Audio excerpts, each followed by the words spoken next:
Hello everybody, it's Miss Wagner and I am going to read to you Clara's Crazy Curls for your first assignment. I will be posting the questions in your assignments on Edsby. I will also be asking those same questions as we read this story. So feel free at any time to pause the video to answer the questions. Clara's Crazy Curls by Helen Poole. And a quick reminder, we are going to be focusing on describing characters this week. Remember from last week, we talked about how characters have character traits and how characters have emotions and feelings. There's going to be a lot of feelings in this text. Let's get started.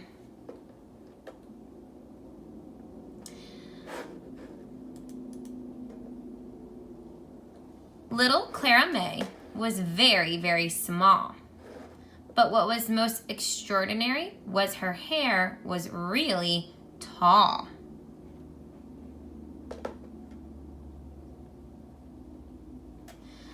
She didn't need a pencil case, a school bag, or lunchbox. Instead, she stored her gear in her big, strong, curly locks.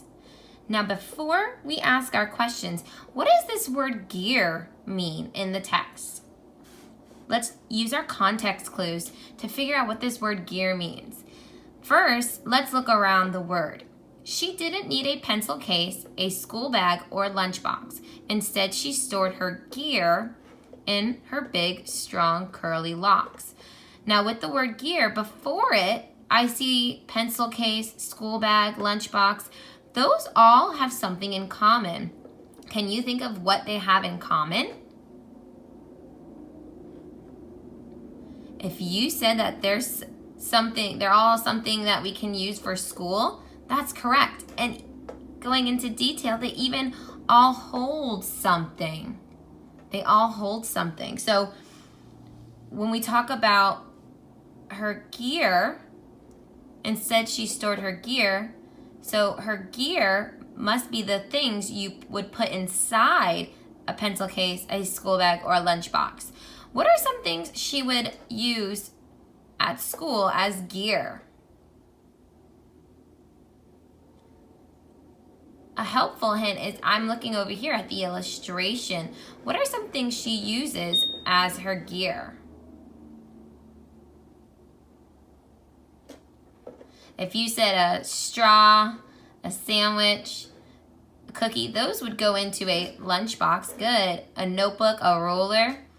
Those things would all be gear going in her pencil case or a school bag.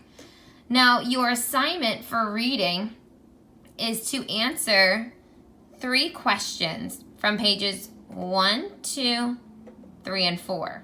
The first one is a very simple question. And on your piece of paper, I want you to identify the main character. Who is the main character of this text? The second question says to describe an important detail about Clara May. So let's look back at the text. What's a very important detail about Clara May?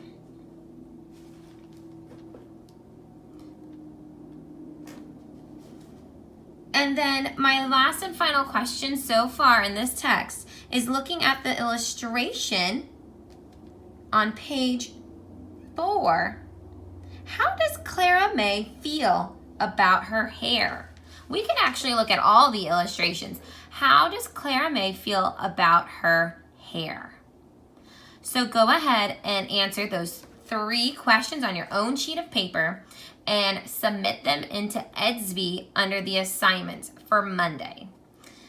We will continue reading this story tomorrow and the rest of the week. If you all have any questions, please contact me. Have a great day.